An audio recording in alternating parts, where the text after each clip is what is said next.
Assalamualaikum warahmatullahi wabarakatuh. Selamat datang. Dapatkan manfaatnya dan bagikan kepada orang-orang yang kalian sayangi. Selamat menonton. Wassalamualaikum warahmatullahi wabarakatuh.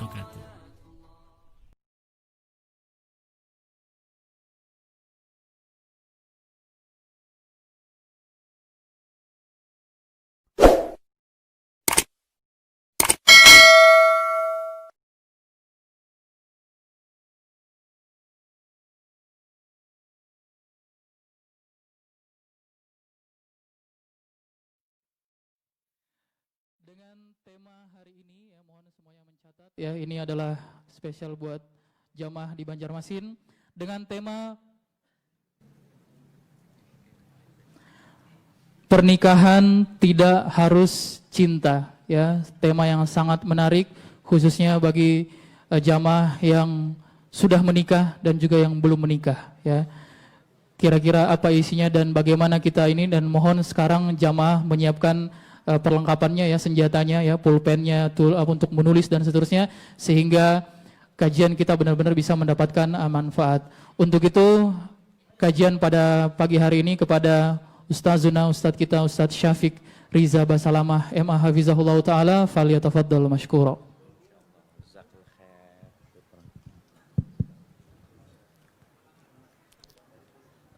Assalamualaikum warahmatullahi wabarakatuh. Ana dari tadi nunggu, muqaddimahnya panjang banget. Ana berdiri sampai pindah-pindah di dalam sana. Tapi muqaddimah itu penting. Karena tanpa muqaddimah kita nggak bisa masuk. Alhamdulillah. Alladzi bi ni'matihi tatimmus shalihat.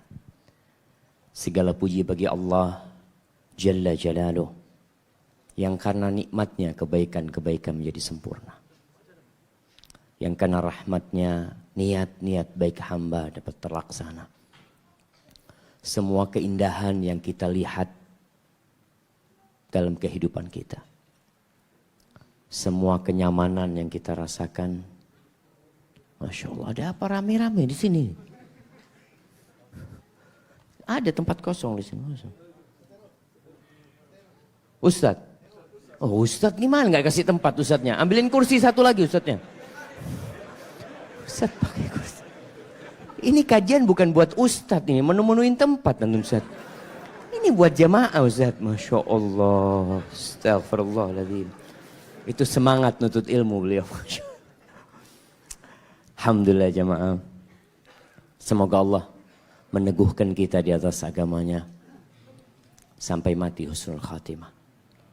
Allahumma salli wa sallim wa zid wa barik wa an'im ala sayyidina wa maulana Muhammadin wa ala alihi wa ashabihi ajma'in.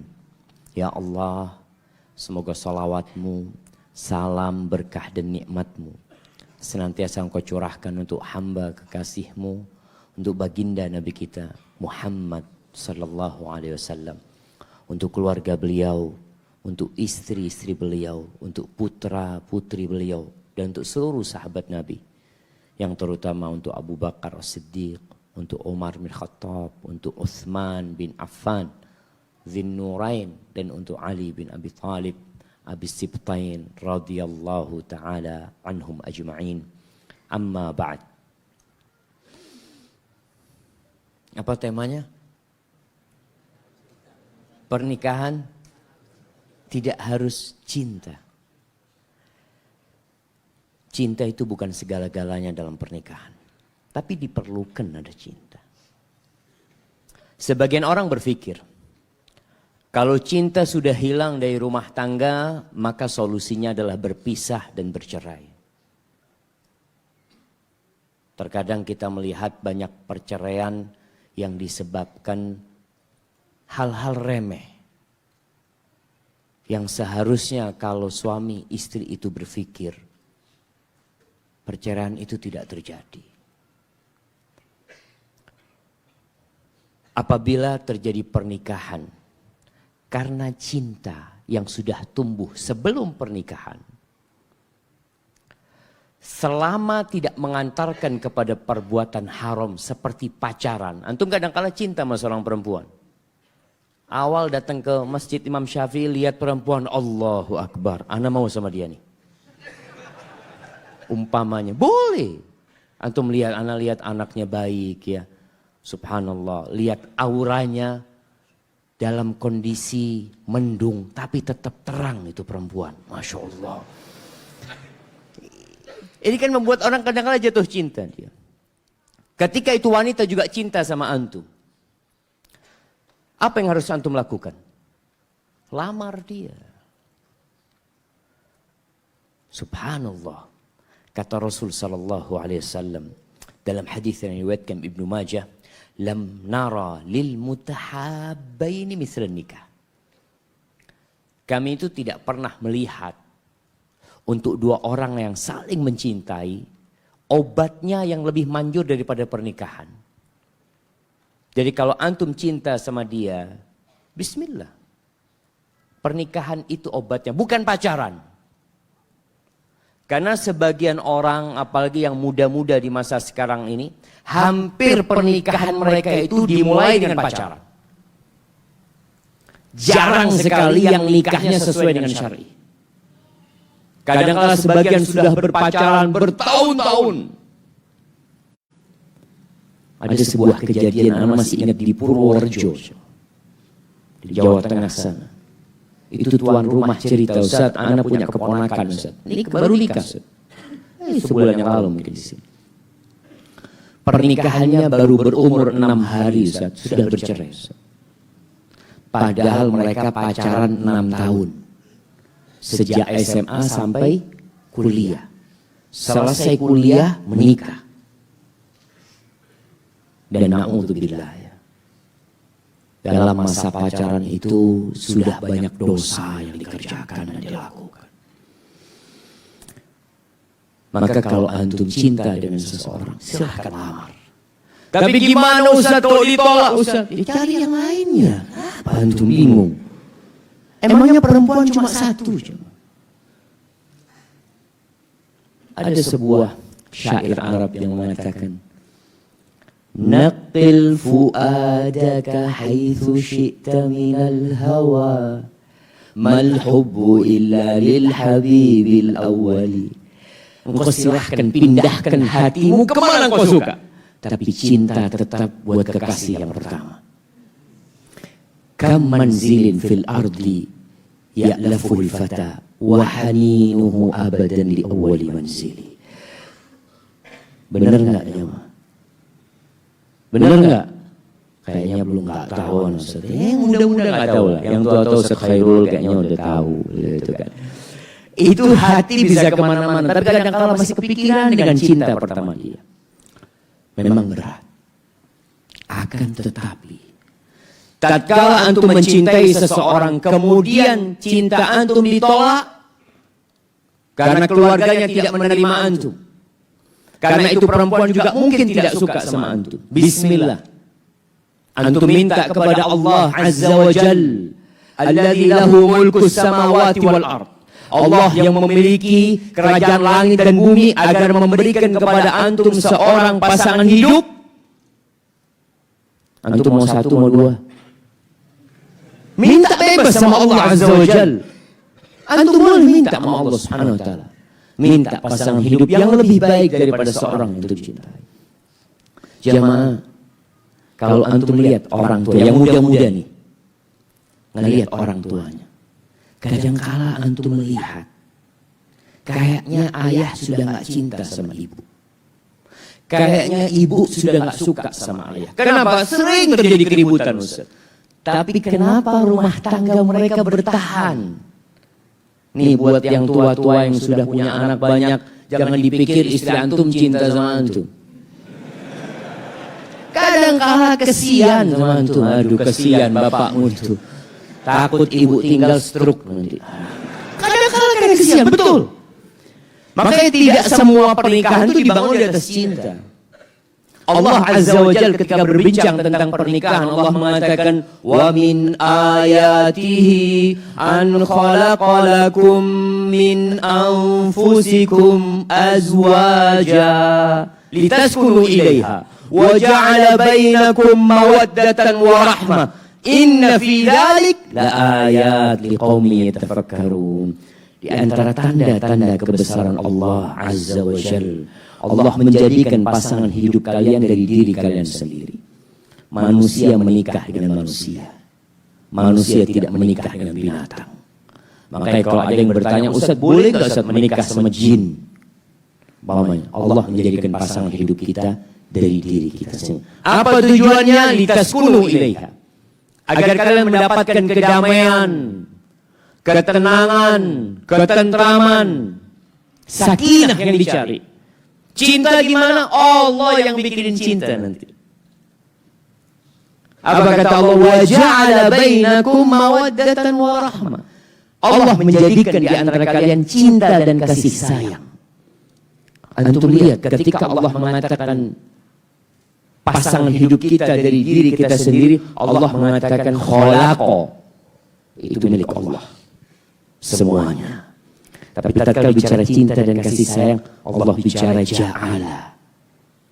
Sebagian ahli tafsir mengatakan harus ada usaha dari kita untuk menumbuhkan cinta dan kasih sayang. Wa ja'ala bainakum mawaddatan wa rahmah.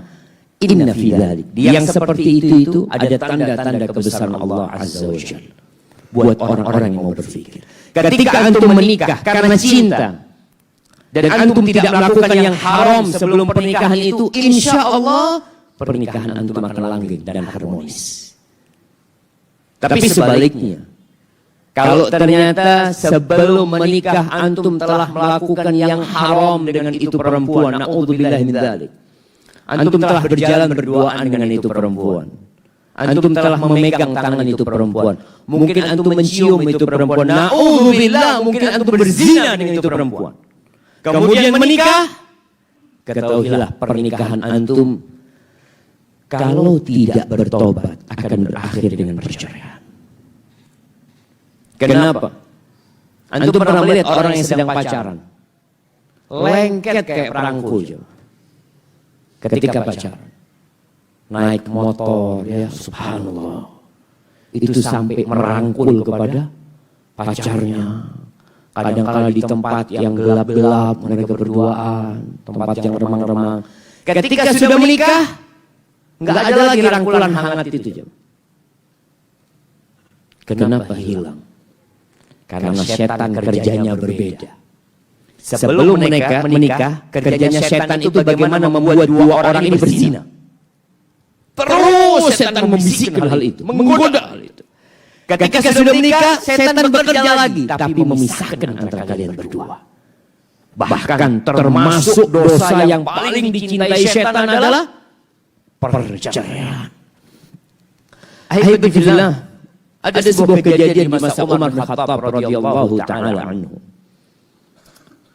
Dalam sebuah asar yang diriwayatkan Imam Bukhari dalam kitabnya At-Tarikhul Kabir, diceritakan di masa Umar bin Khattab radhiyallahu taala anhu ada seorang lelaki yang namanya Ibnu Abi Azra Ad-Du'ali. Nama dia buruk di kota itu, mungkin di Madinah.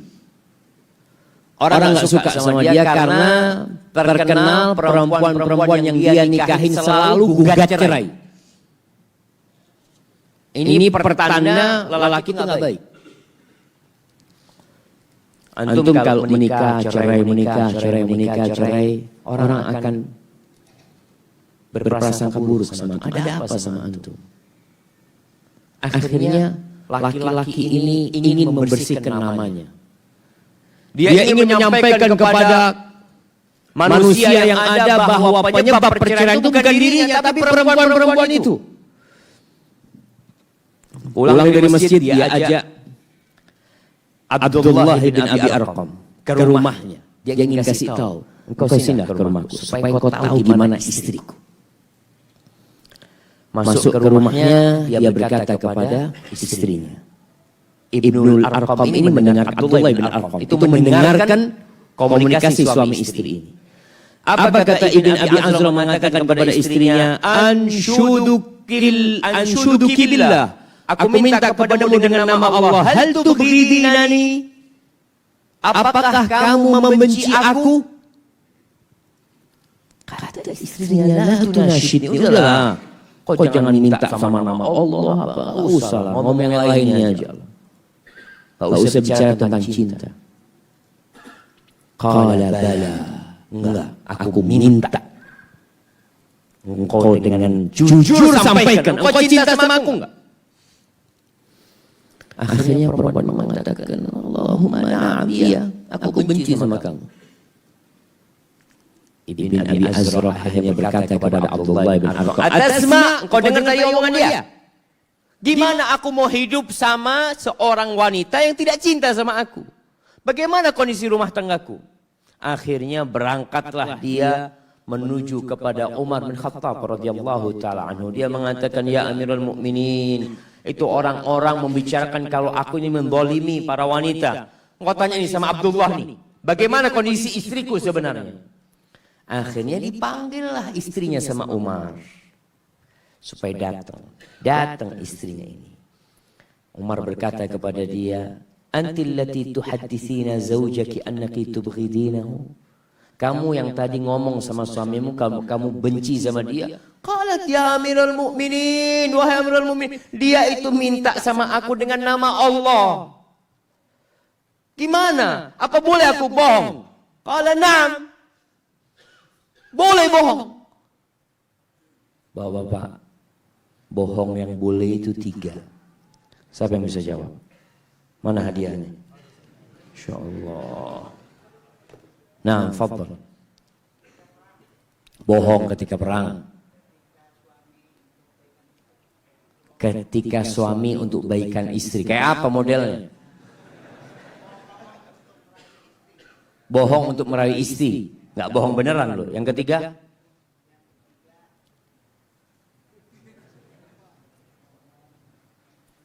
antum pernah bohong nggak sama istri? Hah? Sering bohong? Allahu Akbar. Nah, kirim hadiahnya. Tinggal 1 lagi. Nah, mendamaikan 2 orang yang bermusuhan. Masya Allah, kirim yang kecil hadiahnya, jangan banyak. Ini cuma 1 jawabnya. Kirim belakang. Jazakallahu khair Ustaz. Nah, jemaah. Fakdzibi, kita engkau bohong sama suamimu. Jadi bohong dalam urusan rayu merayu itu boleh. Bukan bohong beneran sebenarnya jemaah. Ditanya engkau cinta enggak sama aku? Allahu Akbar. Sejak aku bangun tidur, aku kebayang sama kamu aja dari tadi. Allahu Akbar.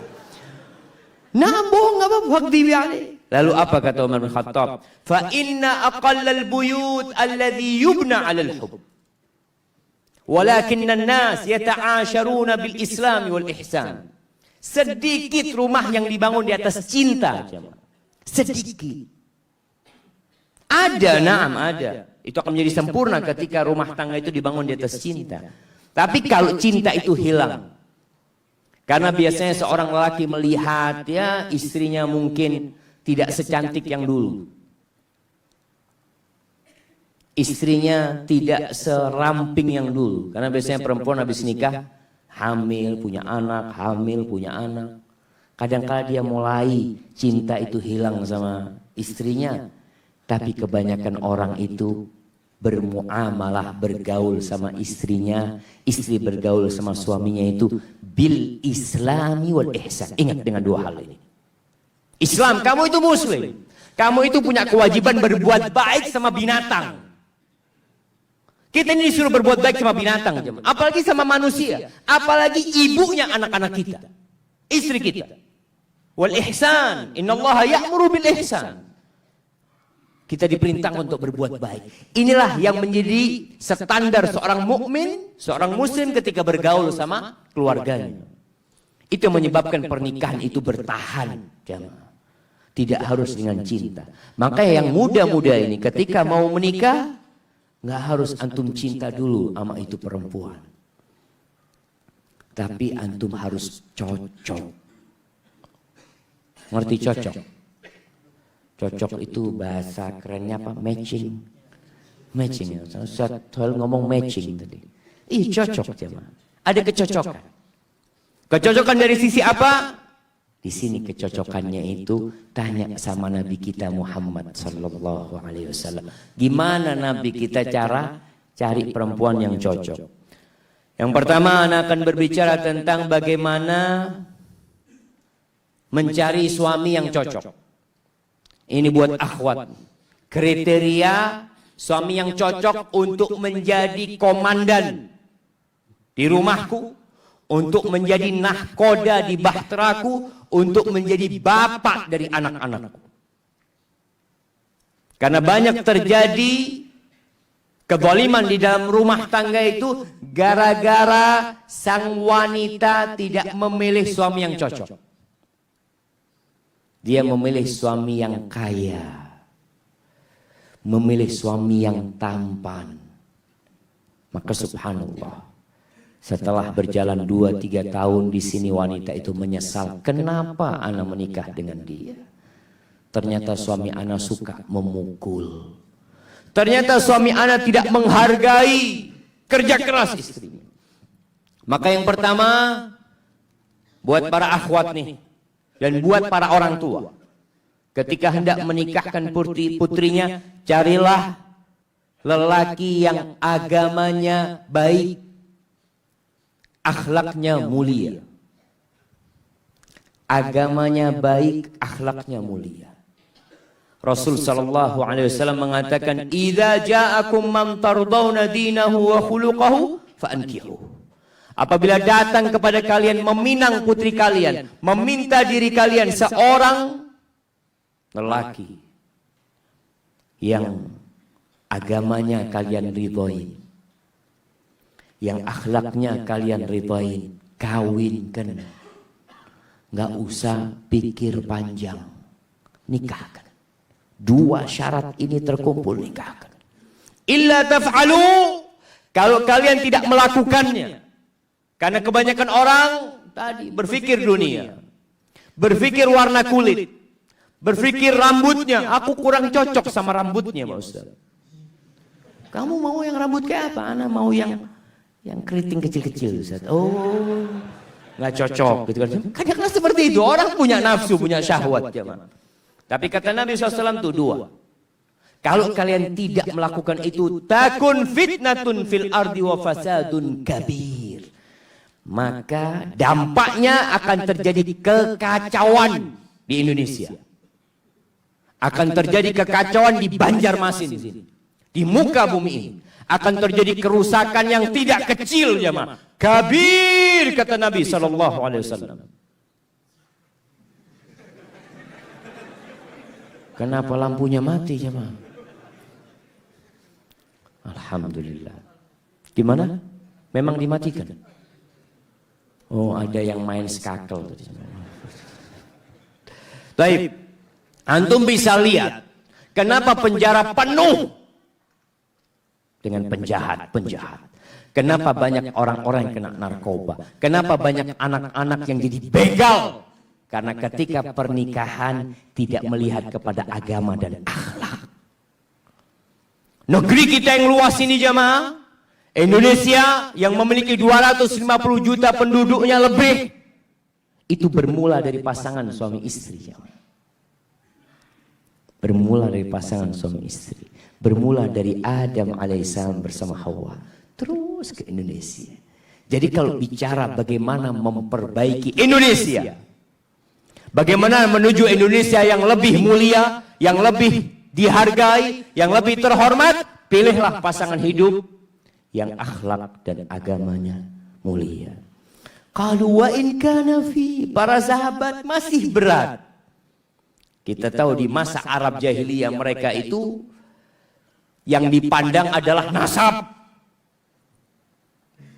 Yang dipandang adalah harta. Maka para sahabat mengatakan wa in kana fi, gimana kalau dia betul secara agama baik, secara akhlak mulia, tapi ada kekurangan. Dari sisi mungkin miskin, bukan anaknya pejabat, bukan orang ya yang dikenal di masyarakat. Kata Nabi SAW, "Idza ja'akum man tardawna dinahu wa khuluquhu fa'ankihu." 3 kali Nabi menekankan. Ingat, nggak harus cinta jemaah. Cocok. Maka orang tua ketika mengatakan kepada putrinya, "Nak, abah kok cocok sama anak muda itu, nak ya." Terus gimana cara mengetahui agama seseorang? Kalau bicara agama, para ulama berbicara ada batas minimal agama seseorang. Disebut orang ini agamanya baik, ada batas minimal. Apa batas minimal? Melaksanakan yang wajib, meninggalkan yang haram. Nggak harus lulusan pesantren, nggak harus hafal Quran.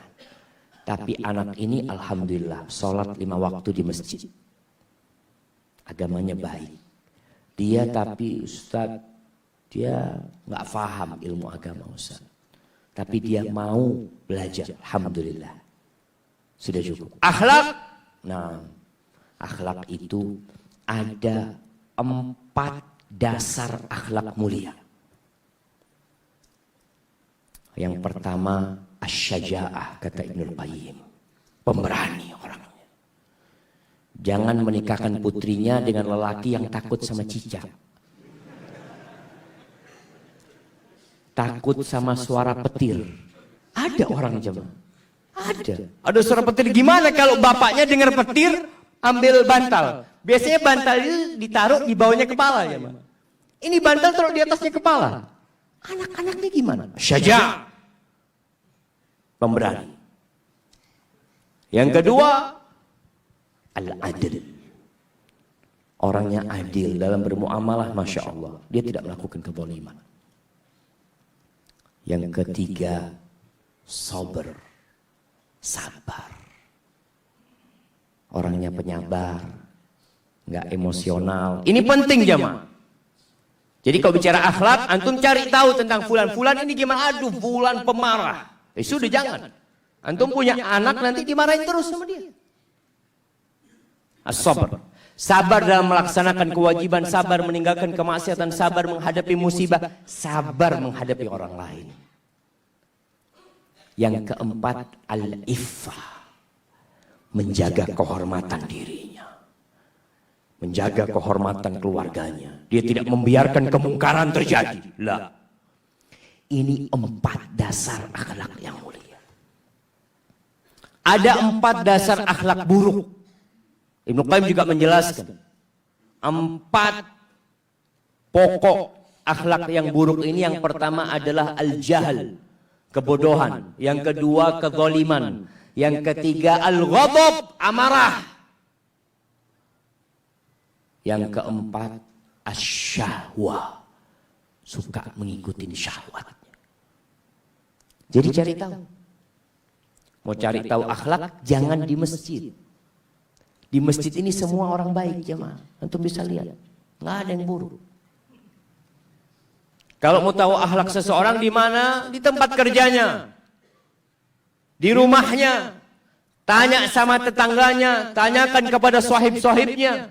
Bukan di masjid. Di masjid untuk mengetahui agama seseorang. Mau tahu agama seseorang, tanya sama Ustaz Khairul, tanya sama Ustaz Ahmad, sama Ustaz gimana fulan Ustaz? Oh fulan. Fulan yang mana? Itu yang rumahnya dekat masjid Imam Syafi'i Ustaz. Oh Masya Allah fulan itu. Biasanya kalau datang ke masjid itu waktu khutbah kedua. Khutbah kedua kan Ustaz di atas ketahuan. Oh ini telah tahu Ustaz yang telat-telat tuh jamaah. Seperti itu. Artinya tanya sama Ustaz untuk urusan agama. Akhlak. Pernah suatu hari Umar bin Khattab radhiyallahu taala anhu sedang di Masjid Nabawi, mungkin dia ada seorang yang mau jadi saksi. Jadi saksi. Ternyata jadi saksi itu nggak orang sembarangan. Umar bertanya kepada orang ini ketika mau jadi saksi. Man yuzaki? Siapa yang memberikan rekomendasi kepadamu kalau engkau orang baik? Akhirnya dia bawa seseorang, ini fulan. Ana ya Amirul Mukminin, kata dia. Ata'arifuhu? Kau kenal sama dia? Naam. Oh, kenal sama dia kamu. Hal safarta ma'ahu? Engkau pernah melakukan perjalanan sama dia? Lah, enggak pernah. Baik. Hal amaltahu bidirhamin au dirhamin? Engkau pernah urusan fulus sama dia? 1 dirham, 2 dirham? Enggak pernah. Baik, pertanyaan ketiga. Hal jawartahu fa'arafta mudkhalahu wa makhrajahu? Apakah engkau hidup bertetanggaan dengan dia sehingga engkau tahu keluar masuknya dia? Kata orang ini, la. Oh, rubbama ra'aitahu yusalli fil masjid. Mungkin engkau melihat dia sholat di masjid, kemudian engkau memberikan rekomendasi. Iya ya Amirul Mukminin. Iya, kata dia. Engkau enggak kenal sama orang ini. Itini biman ya'rifuka. Datangkan kepada aku orang yang kenal sama kamu. Jadi enggak asal pilih jamaah. Orang tua tolong dicari tahu tentang akhlaknya calon suami anaknya. Sekarang ini ada yang namanya biru jodoh online. Ada beberapa ustadz bikin aplikasi untuk cari pasangan hidup online. Silahkan dimanfaatkan. Tapi jangan percaya dengan tulisan itu orang. Wallahi jamaah, ana sudah buktikan sendiri. Banyak tulisan-tulisan itu bohong. Supaya dia diterima, dia sebutkan ana muridnya Ustadz Khairul, ana selalu gini. Masya Allah. Tanya Mas Ustadz kenal sama fulan? Allahu a'lam, nggak tahu fulan. Beliau akan kasih tahu. Nggak tahu ternyata. Tapi dia sebutkan di sana. Maka berhati-hati. Jadi tanya sama, gimana fulan? Wallahi fulan ini terus terang Ustaz punya utang sama ana 2 tahun nggak bayar. Hati-hati antum yang punya utang. Baik. Kemudian tadi yang syarat yang pertama agama, yang kedua akhlak. Yang ketiga orang itu mampu memberi nafkah kepada putri kita, kepada istrinya. Enggak harus kaya, enggak. Tapi mampu memberikan nafkah. Dalam hadis riwayat Muslim, Rasulullah sallallahu alaihi wasallam ketika menceritakan tentang 2 orang yang meminang seorang sahabat wanita, dikatakan amma Abu Jaham fala yadau asahu an atiqihi. Abu Jaham itu tidak pernah menurunkan tongkatnya dari pundaknya. Ada yang menafsirkan dia suka memukul atau dia suka safar. Jadi kalau punya suami suka keluar kota nggak enak juga.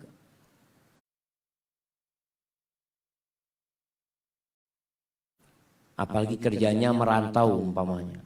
6 bulan di pantai. Ada teman-teman yang kerja mungkin 2 tahun. Itu berat buat istri. Engkau kalau memilihkan seorang suami buat putrimu harus ngelihat ini juga. Dilihat, nah suamimu ini kerjanya di luar negeri, nah. Engkau akan ditinggal. Siapkah engkau dengan seperti itu? Kalau nggak siap jangan. Supaya pernikahannya langgeng. Kalau nggak siap itu udah nggak jadi. Rasul SAW menjelaskan nih, calon suamimu itu seperti ini orangnya. Tidak pernah meletakkan tongkat dari atas punggungnya. Kinayah, kiasan sebagai orang itu suka safar atau suka memukul. Supaya engkau kalau terima dia, engkau terima kekurangan dia. Baik. Adapun wa amma Muawiyah fasalukun la malalahu. Adapun Muawiyah, dia ini orang miskin, nggak punya harta. Artinya nggak bisa memberikan nafkah kepada dirimu. Jadi kalau ada anak-anak muda mau nikah masih kuliah, boleh.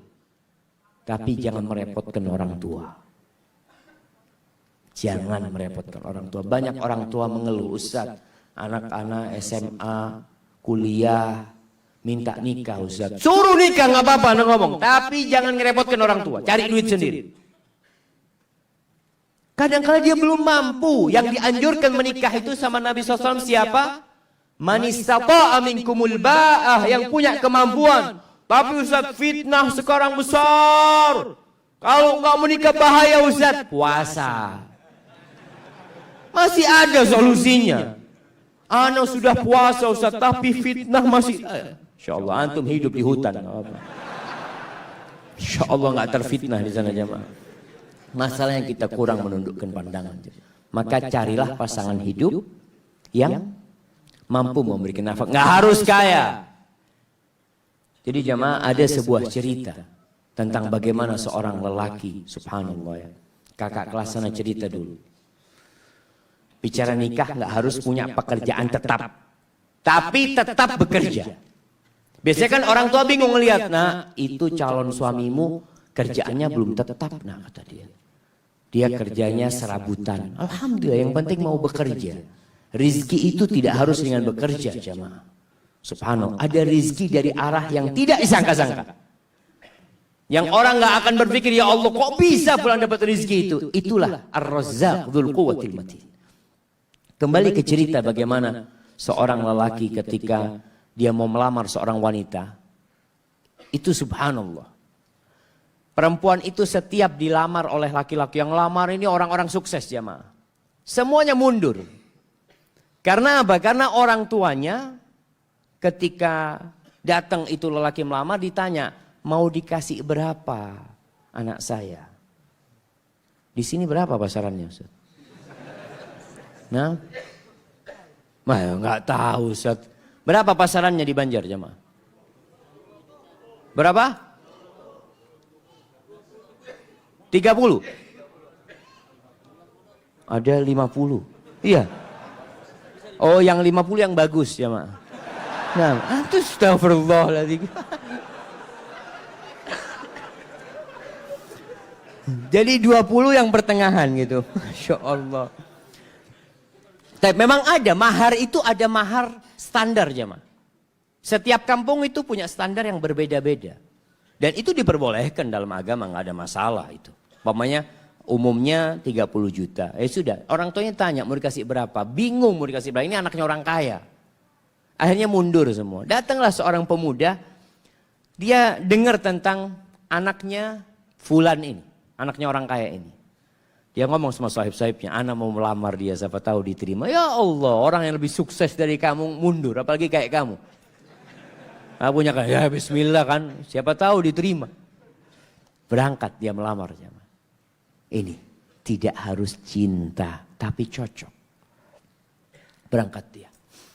Sampai ke sana ngobrol sama calon mertuanya. Sama ditanya sama calon mertuanya. Mau dikasih berapa anak saya?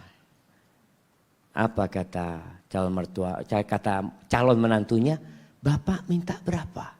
Oh Allah jamaah. Ini jamaah. Kamu jual saya beli. Minta berapa? Masya Allah. Karena dia memang maklar jamaah. Dia itu kerjanya maklar kemana-mana. Jadi ngomong gitu tuh biasa dia. Dia minta berapa Bapak gitu. Waktu itu sebelum Krismon jamaah. Oh zaman ini ceritanya jamaah. Kata orang tuanya berapa? 15 juta nggak apa-apa kata dia. Cuma 15 juta paman kata dia. Subhanallah jemaah. Jangan paman. Masa anaknya Ami yang dari kecil Ami rawat ya. Ami besarkan, Ami sekolahkan cuma dihargai 15 juta. Ami anak kasih 1 miliar. Betul ini ceritanya jemaah. Tapi sekarang anak gak punya duit. Iya, memang dia gak punya duit. Artinya dia ingin ngasih gitu jemaah. Antum ketawa. Subhanallah jemaah. Subhanallah. Akhirnya ya sudah. Diterima jemaah. Itu keluar dari sana teman-temannya bingung. Kok bisa diterima kamu kata dia. Ada ceritanya kata dia. Masya Allah. Akhirnya menikah. Menikah dengan utang dia. Mahar itu boleh utang. Makanya ketika antum menikah, kan orang tua mengatakan maharnya sekian tunai atau utang. Walaupun anak nggak pernah dengar yang utang jemaah ya. Karena yang disebutkan maharnya itu cuma 100.000, 1 juta, seperti itu. Padahal kadang-kala maharnya di zaman sahabat itu, maharnya itu 1 kebun kurma. Jemaah. Isinya 400 pohon. Jemaah. Berapa miliar itu jemaah. Nah, itu bisa utang. Akhirnya menikah. Setelah menikah tetap kerjanya serabutan dia ya. Maklar, jual ini, jual itu. Dia punya utang 1 miliar. Subhanallah jemaah. Suatu saat dia cerita, mertuanya ini ngobrol sama menantunya yang kaya-kaya. Cuma satu yang miskin jemaah. Yang kaya-kaya. Ngobrol masalah durian jemaah. Oh Masya Allah durian yang enak, durian ini, itu macam-macam. Akhirnya si menantunya yang miskin ini minta izin. Paman, ana mau keluar dulu sebentar ya, kata dia. Akhirnya dia keluar rumah. Ke tempat sohibnya, pinjem duit 20.000. Ana pinjem duit 20.000. Buat apa ini? Mertua ana kepingin durian. Dia beli durian jemaah. Dia bawa. Sampai rumah masih ngobrol durian ini jemaah. Dia ngomong, paman afwan ana gak bisa beli yang bagus. Ya mudah-mudahan ini enak buat paman. Itu mertuanya langsung jatuh cinta sama menantunya nih jemaah. Yang kaya raya cuma ngomong doang durian. Ada langsung beli jemaah. Subhanallah jemaah. Antum itu kalau jadi menantu yang bener. Mertua ngomong durian berarti kepingin durian. Masya Allah jemaah. Ini akhirnya nih menantu jadi menantu kesayangan. Sampai kakeknya istri dia itu, neneknya pernah suatu hari karena sayangnya sama ini menantu ya. Baik menantu ini. Cuma duitnya memang gak banyak. Tapi dia mau kerja. Makanya ketika itu dia mengatakan lupa. Salah satu yang diucapkan kepada calon mertuanya ini. Paman ana sekarang gak punya duit. Tapi alhamdulillah Allah kasih anak akal bisa berpikir. Allah kasih anak lutut, anak bisa berjalan. Anak insya Allah akan lunasin hal itu. Subhanallah. Sampai suatu hari dia dipanggil sama neneknya istrinya. Kata neneknya, nak nenek ini punya duit 500 juta. Nenek mau kasih buat kamu. Subhanallah jemaah. Si menantu malu jemaah. Janganlah nenek kalau mau kasih ke cucunya nenek. Biar nanti anak pinjam anak putar duitnya. Masya Allah. Antum ketawa. Ini laki-laki terhormat jemaah. Artinya dia nggak mau terima. Dia nanti mau pinjam sama istrinya. Kalau sudah punya istrinya dia bisa pinjam. Masya Allah jemaah. Akhirnya diberikan kepada istrinya, duitnya diputar, dia lunasin 1 miliar jemaah. Maka carilah lelaki tadi yang gak harus punya pekerjaan tetap. Masih banyak masyarakat Indonesia itu yang berpikir kalau cari pasangan hidup yang pegawai. Yang sudah punya gaji tetap. Jangan sama orang yang baru usaha kecil-kecil nanti bangkrut dia katanya. Kalau pegawai kan ada jaminan nanti. Ada jaminan masa tua macam-macam. Ya, nggak harus. Maka itu kriterianya. Allah Subhanahu wa taala mengatakan, "In yakunu fuqara yughnihimullah min fadlih. Wa ankihul ayama minkum wassalihin min ibadikum wa imaikum in yakunu fuqara yughnihimullah fadlih." Kalau mereka orang-orang fakir yang kalian nikahkan, Allah yang akan cukupi. Ini kejadian lain. Ada seorang wanita menikah dengan seorang lelaki karena dia sukses. Subhanallah, ketika suaminya bangkrut, minta cerai. Padahal sudah punya anak. Karena dia berpikir mau hidup senang dengan kekayaan. Wallahi jamaah ketahuilah. Kebahagiaan itu tidak didatangkan dari luar. Kebahagiaan itu bukan di rumah yang mewah. Bukan di mobil yang mahal. La. Kebahagiaan itu sesuatu yang ada dalam jiwa antum. Nerima. Irda bima qasamallahu lak takun aghnan nas. Kata Nabi SAW, ridholah engkau dengan apa yang Allah berikan kepadamu. Engkau akan jadi orang paling kaya, kata Nabi SAW. Tapi adapun kalau mau cari istri, maka Rasul SAW mengatakan tungkahul mar'ali arba. Wanita itu dinikahin karena 4 hal. Nah, yang sudah menikah bisa sebutkan anak kasih hadiah. Nah, yang sudah menikah. Antum sudah nikah. Nah, berdiri.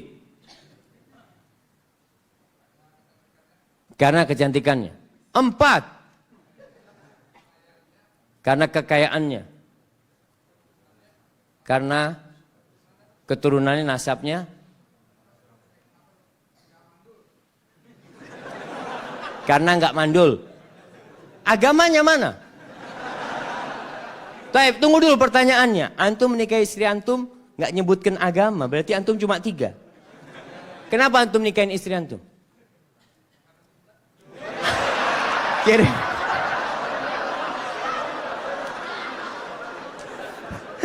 Masya Allah, Masya Allah. Ambil hadiahnya. Hadiahnya ditukar, Afan. Hadiahnya ditukar.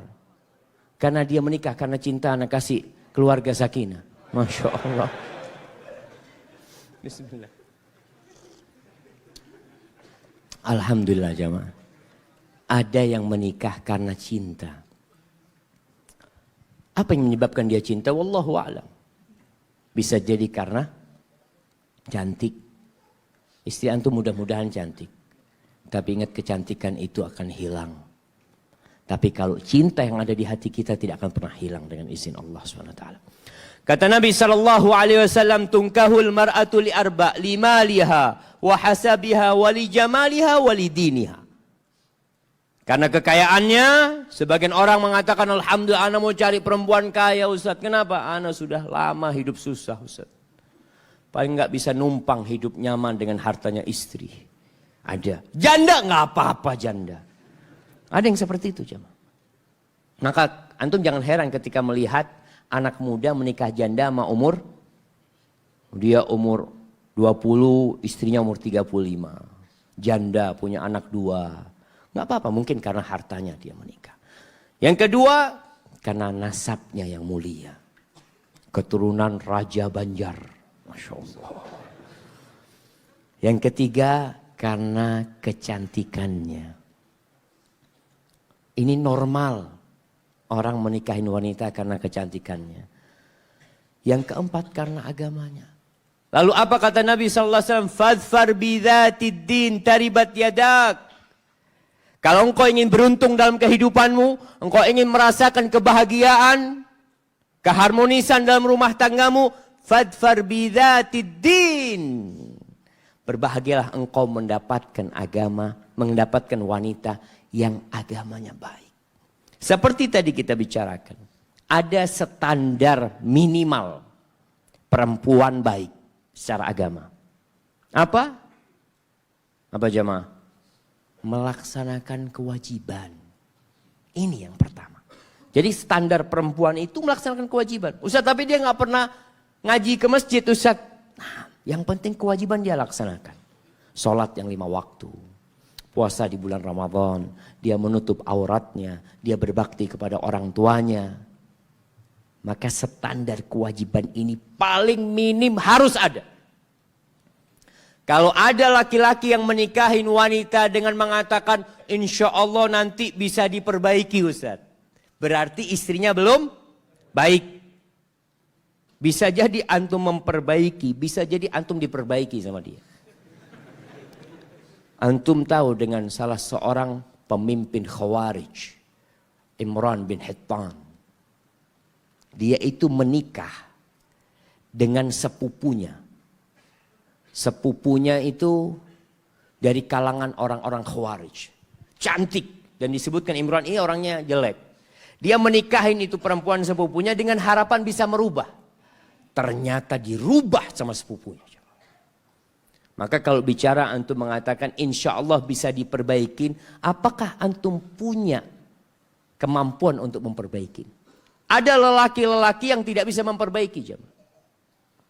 Apalagi kalau dia sudah cinta sama istrinya, dia malah menuruti apa permintaan istrinya. Maka carilah yang sudah jadi. Boleh Ustaz, ana meminta perempuan yang hafizah, yang hafal Al-Quranul Karim. Boleh. Antum melamar. Kalau diterima. Kan antum cuma ngelamar. Orang itu boleh minta yang standarnya tinggi, Masya Allah. Tapi belum tentu antum diterima.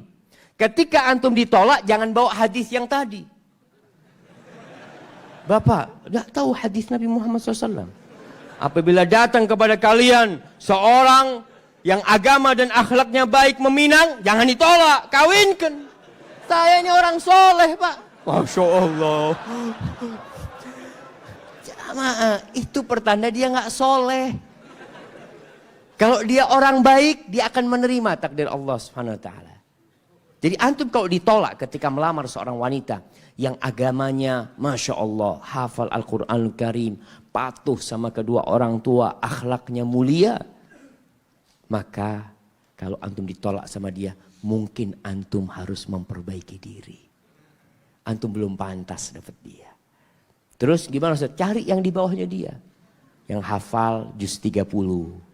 Kalau tadi 30 juz, antum turun levelnya. Nggak apa-apa jemaah. Artinya kita tahu dirilah ketika melamar. Tapi kemudian carilah wanita yang subur dan penyayang. Subur dan penyayang.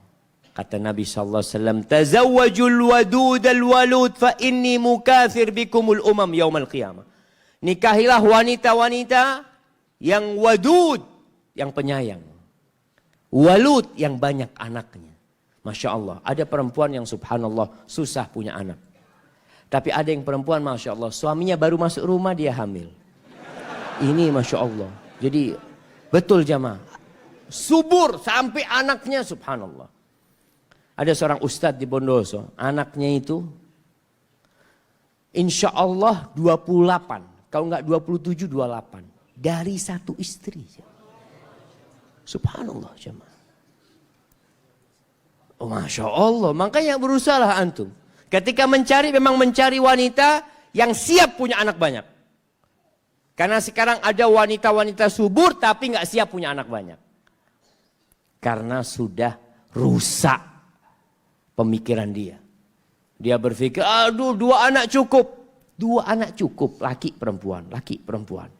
Artinya 2 jenis. Tapi berapa ya terserah dikasih sama Allah, berapa. Ini yang perlu dikomunikasikan dengan calon istri juga. Ketika dia agamanya baik, insya Allah dia siap punya anak banyak. Banyak anak, banyak rezeki, betul. Allah mengatakan nahnu narzuquhum wa iyyakum. Jangan dipikir anak antum makan rezeki antum. Tidak. Jangan dipikir anak itu makan rezeki bapaknya. Buktinya antum mati, anak antum masih hidup. Berarti dia makan rezeki dia. Carilah wanita yang subur. Dari mana kita tahu wanita itu subur? Dari mana jemaah? Dari jari-jarinya? Ya dari keluarganya, Masya Allah.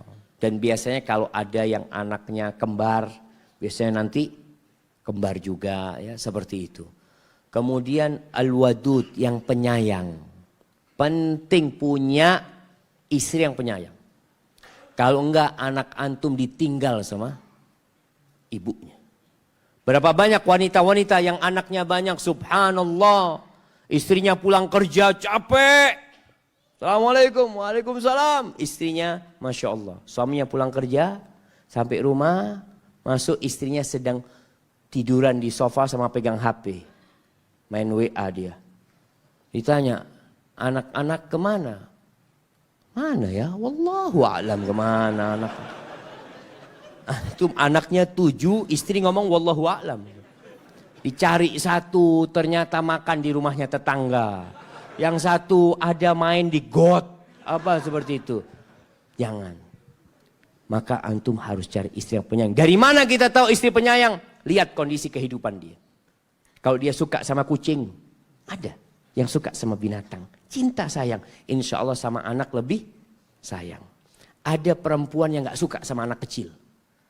Kalau dititipin anak kecil. Aduh enggak. Taruh sana. Bahaya antum punya istri kayak gitu. Antum akan jadi penggendong anak antum. Istri gak mau gendong anaknya. Maka tazawwajul walud al-wadud. Fa inni mukathir bikum umal yaumal qiyamah. Kemudian jamaah yang terakhir berkaitan dengan melihat kepada yang cocok, yang tidak harus cinta.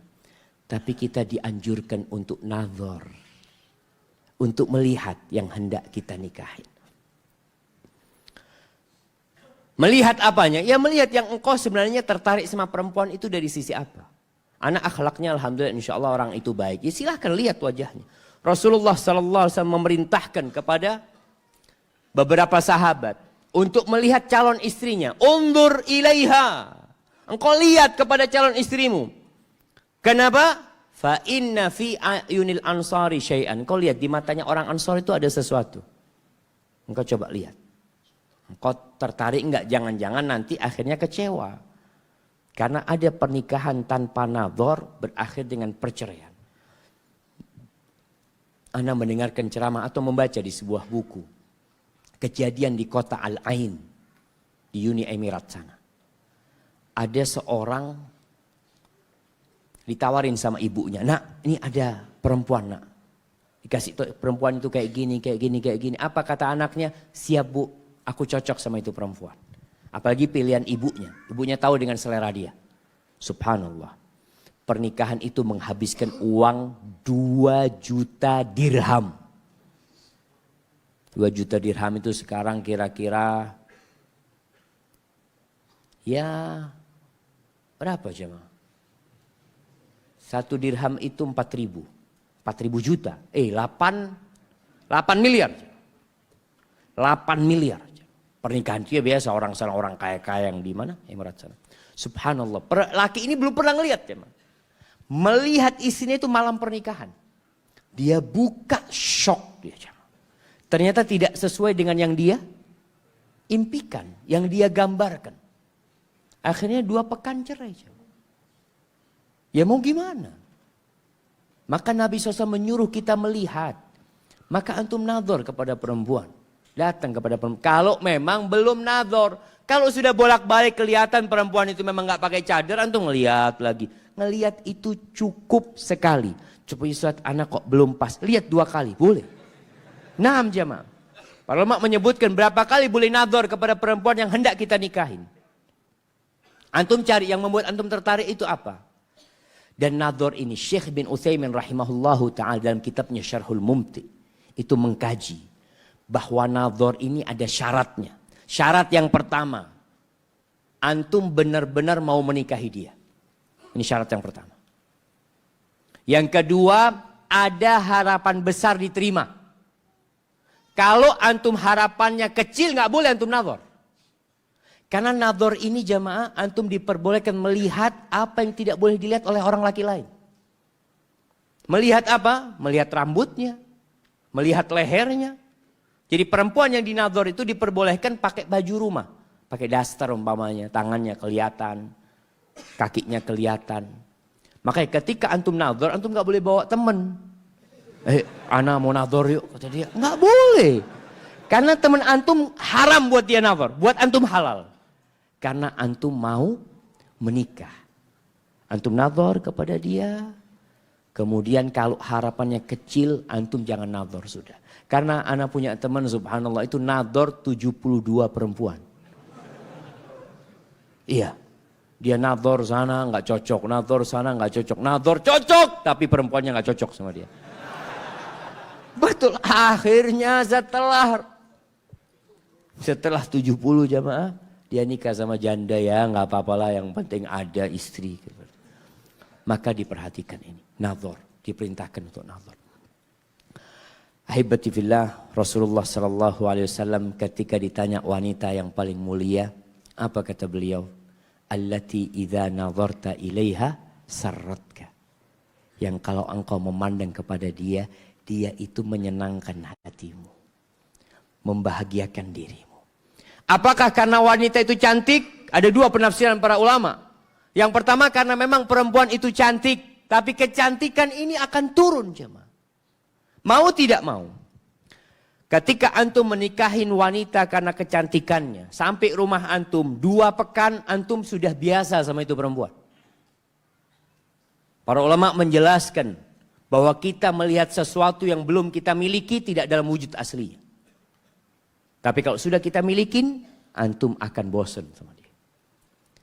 Kenapa ada istilah rumput tetangga lebih hijau dari rumput sendiri?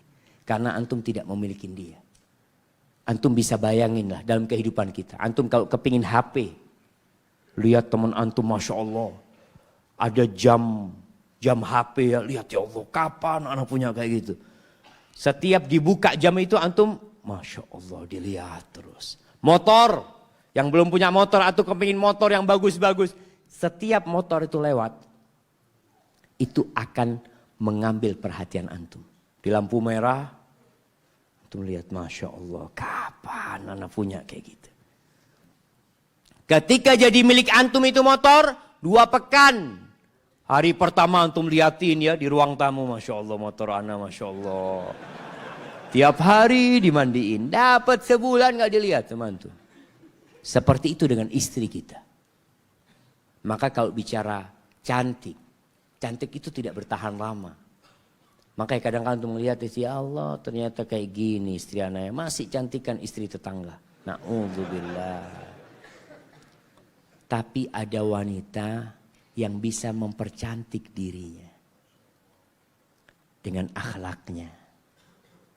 Dengan pelayanannya kepada suami. Sehingga inilah para ulama mengatakan sarotka yang kalau dipandang membahagiakan kamu. Karena dia pandai mempercantik dirinya. Selain berhias, mempercantik diri di rumah. Dan dengan pelayanan-pelayanan yang baik. Sehingga suaminya betah di rumah.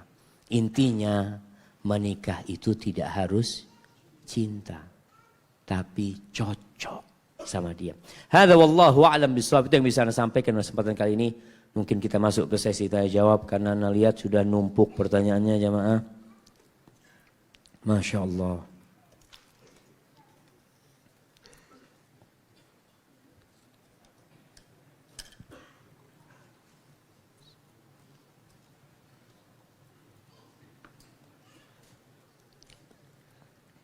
Assalamualaikum Ustaz. Waalaikumsalam warahmatullah. Bagaimana hukumnya pernikahan pasangan yang dulunya Nasrani? Setelah memiliki beberapa anak mereka masuk Islam.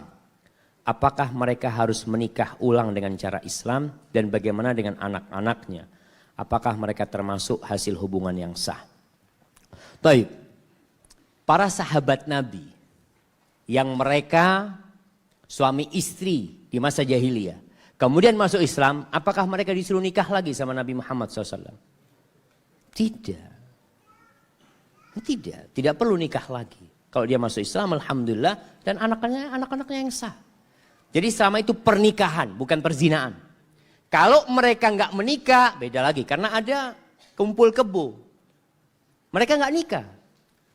Jadi pada waktu sebelum masuk Islam memang dia nggak menikah. Dia kumpul kebo sampai punya anak. Ketika masuk Islam maka harus menikah. Karena memang dahulunya mereka berzina bukan menikah. Tapi kalau yang menikah di agama sebelumnya kemudian dia masuk Islam. Maka pernikahannya sah. Dan Rasulullah SAW tidak pernah menyuruh sahabat Abu Bakar suruh kawin lagi. Nggak ada. Hadza wallahu a'lam bishawab. Ustaz, Ana mau minta saran. Ana dan istri Ana bekerja. Alhamdulillah diberi rezeki dan amanah seorang putri yang sekarang berusia 3 bulan. Ana dan istri memiliki pemikiran. Istri untuk resign bekerja. Karena kami hendak mendidik anak dengan tuntunan agama. Tapi kebutuhan juga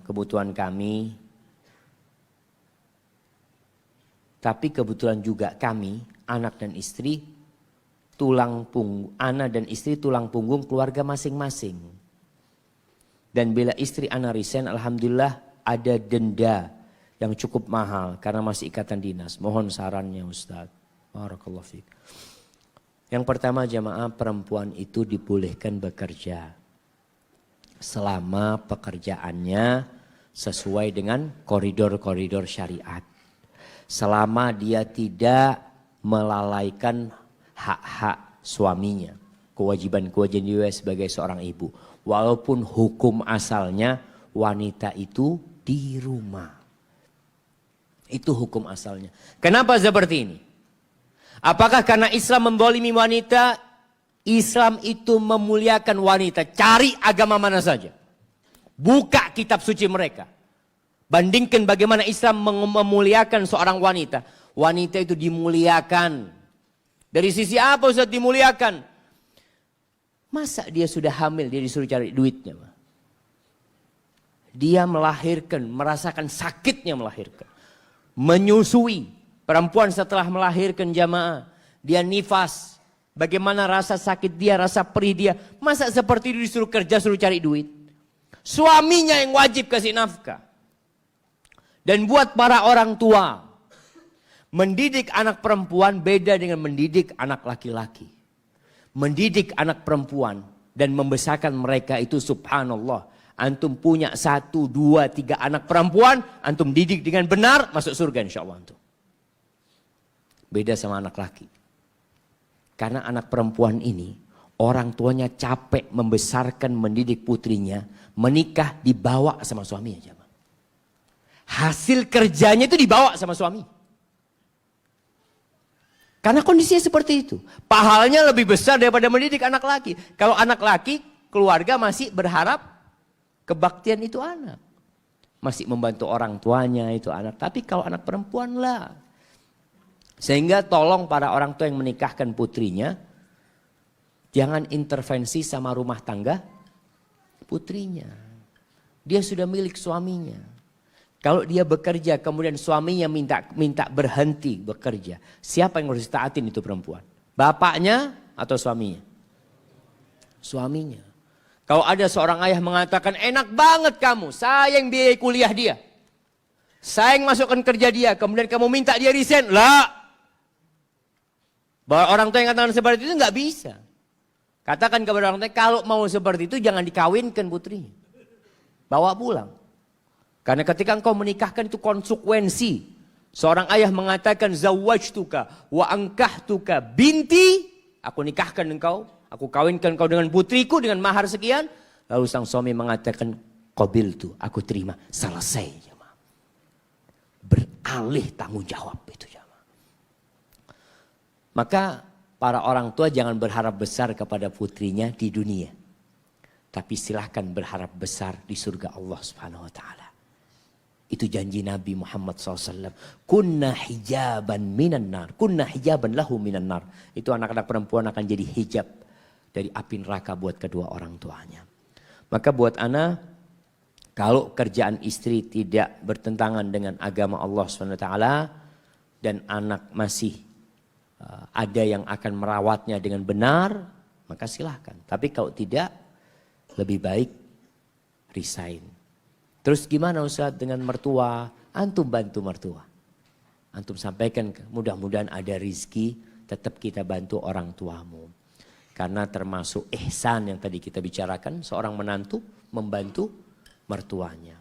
Hadza wallahu a'lam bishawab. Apa sunnah saat bayi kita baru lahir haruskah kita adzankan dan tembuninya kita kubur? Apa tembuninya? Ari-arinya. Jadi bicara sunnah di adzanin ini ada hadisnya.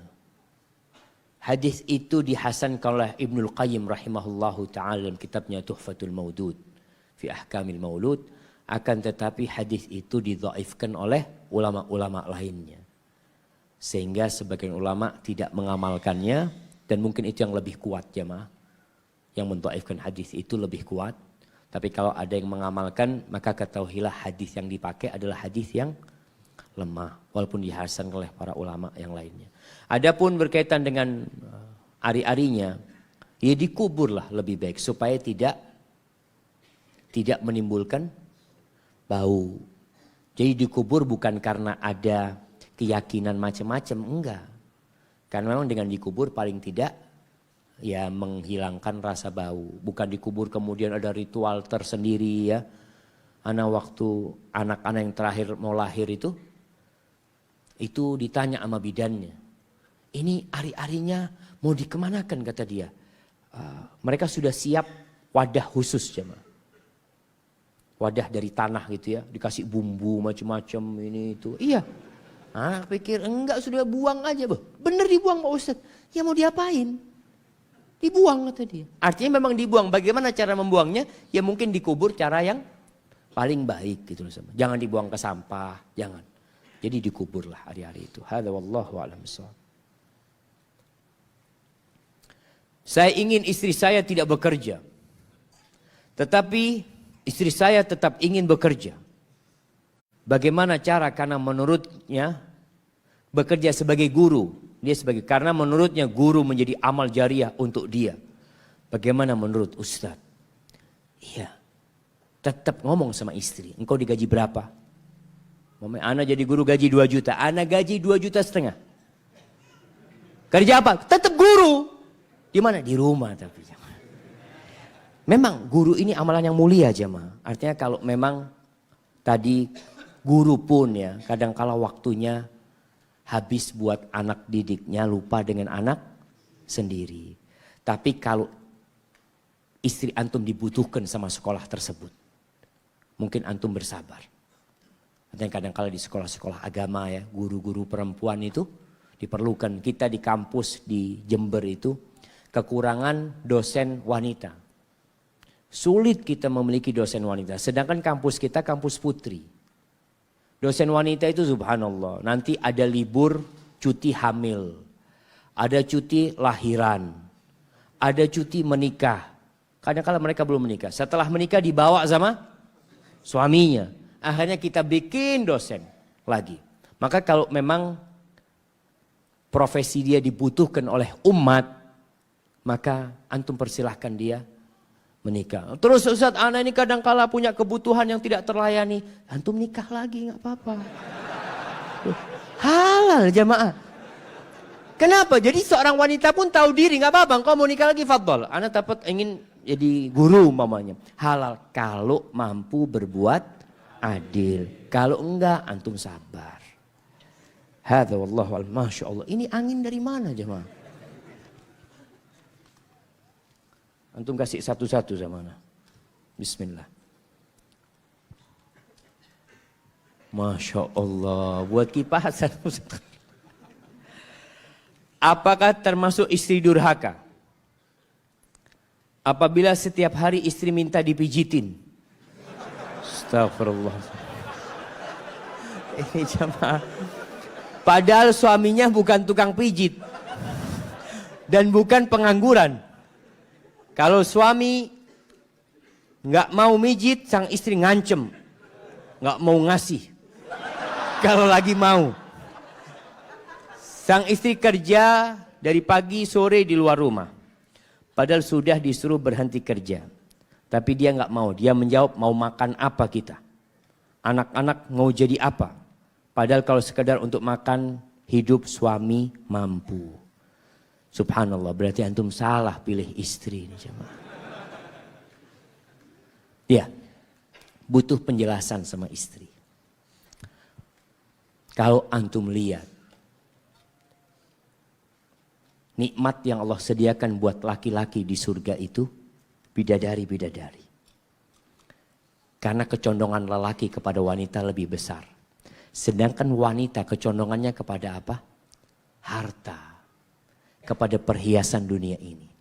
Sehingga banyak terjadi gugat cerai itu masalahnya ekonomi.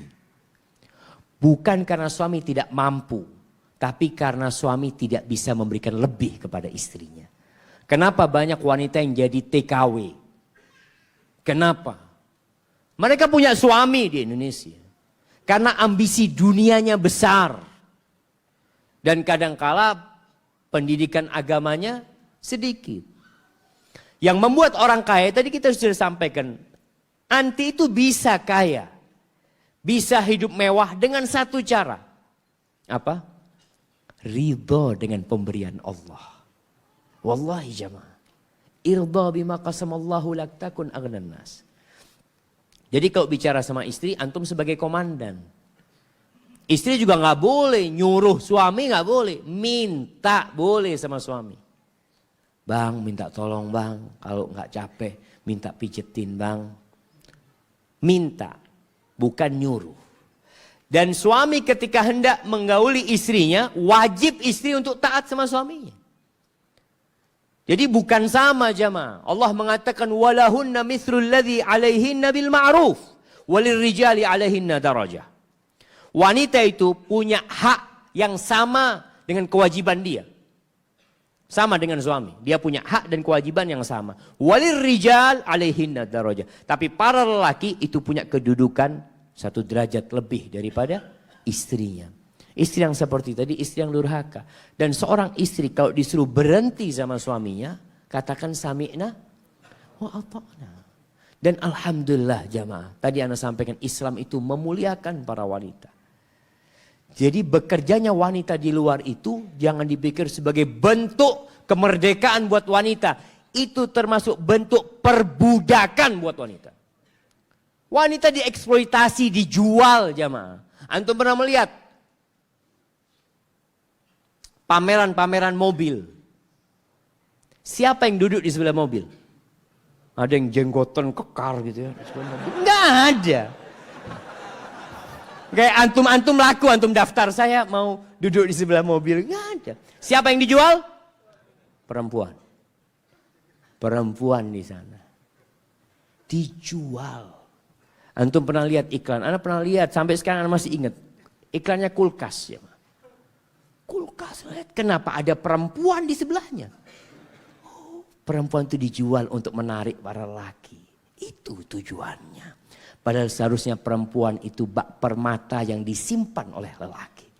Tidak ditampakkan kepada orang-orang banyak. Hadza wallahu a'lam bishawab. Bagaimana cara menghadapi suami yang tidak menafkahi lahir? Menafkahi lahir ini tidak kasih fulus gitu maksudnya. Nah,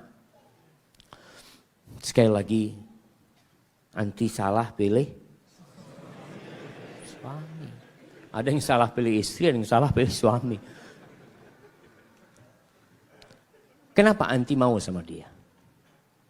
Kita tadi sampaikan salah satu syarat, bukan syarat, kriteria suami idaman itu adalah dia memberikan nafkah. Walaupun tidak kaya, nggak harus kaya, semampunya. Liyunfiq dzu sa'atin min sa'atih. Terus apabila seorang suami tidak memberikan nafkah kepada istri, istri bisa menuntut. Itu hak dia. Kalau suami malas. Tapi kalau suami giat, suami anak giat, Ustaz, tapi memang kayaknya rezekinya susah dia, Ustaz. Dia berusaha untuk bekerja, tapi kadang-kadang nggak ada hasil. Ya di sini seorang istri hendaklah bersabar menghadapi suaminya yang tidak memberikan nafkah secara lahir. Tapi kalau suaminya males, nggak mau kerja, kadang-kadang dia dapat duit dimakan sendiri ya, buat foya-foya macam-macam, anti perlu kasih nasihat. Kalau nggak bisa dikasih nasihat, anti cari orang lain untuk memberikan nasihat. Kadangkala suami ini egois, kadangkala. Kalau yang ngasih tahu istrinya itu dia nggak terima. Tapi kalau yang ngasih tahu ustadz, orang lain, dan boleh seorang istri boleh mengadukan suaminya, jangan menggibain suaminya. Jangan curhat sama orang hanya untuk menceritakan keburukan suaminya, jangan. Tapi engkau bisa berangkat kepada seorang dengan harapan dia memberikan nasihat. Seperti Umar bin Khattab radhiyallahu taala anhu. Datang mengadukan siapa? Mengadukan putranya sendiri kepada Nabi Muhammad sallallahu alaihi wasallam. Putranya ini puasa terus, sholat malam terus, nggak pernah deketin istrinya. Bapaknya mau ngasih nasihat mungkin nggak enak. Akhirnya Nabi yang ngasih nasihat sallallahu alaihi wasallam. Seperti itu. Kemudian Umar bin Khattab radhiyallahu taala pernah kedatangan seorang wanita yang menceritakan tentang kebaikan suaminya. Suamiku ini Masya Allah selalu bangun malam, selalu puasa sunnah. Kata Umar, Masya Allah suamimu suami yang baik. Ketika perempuan itu pergi, kata Ali bin Abi Thalib, ya Amirul Mukminin, dia itu sedang mengadukan suaminya. Dipanggil lah di sini. Kau tadi mengadukan suami? Iya ya Amirul Mukminin. Akhirnya Umar bisa memberikan nasihat. Jadi kadangkala butuh orang lain jamaah untuk memberikan nasihat. Hadza wallahu a'lam.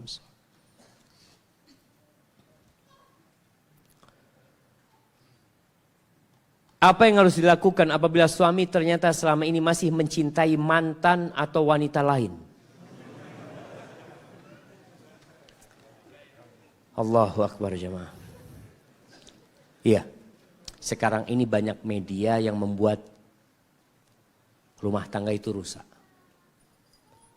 Grup-grup WA, kadangkala grup WA alumnus SMA. Di situ ada cinta-cinta lama bersemi kembali kadang-kala. Sama-sama sudah punya anak, betul jemaah. Akhirnya bercerai gara-gara semua saling mengadukan pasangan hidupnya. Bagaimana sekarang tugas anti? Membuat suami jadi tidak cinta lagi sama mantannya, melupakan mantannya. Maka anti berusaha untuk memberikan pelayanan yang lebih baik kepada suami. Itu yang bisa kita usahakan. Sambil didoakan suaminya. Soalnya kalau bicara masalah hati jemaah, subhanallah. Rasulullah SAW pernah menikah dengan seorang wanita yang wanita itu benci sama Nabi Muhammad SAW. Siapa nama wanita itu? Masya Allah. Yang mana ngomong Sofia? Banyak yang ngomong Sofia jemaah. Sofia binti Huyai bin Akhtab. Sofia nggak suka sama Nabi SAW. Dia dinikahin, seakan-akan pernikahan itu terpaksa. Lalu apa yang terjadi? Nabi SAW berusaha untuk mengambil hatinya Sofia. Hatinya Sofia ini ada bersama ayahnya yang terbunuh, pamannya, bersama suaminya, mantan suaminya yang terbunuh semuanya. Nabi SAW selalu minta maaf sama Sofia.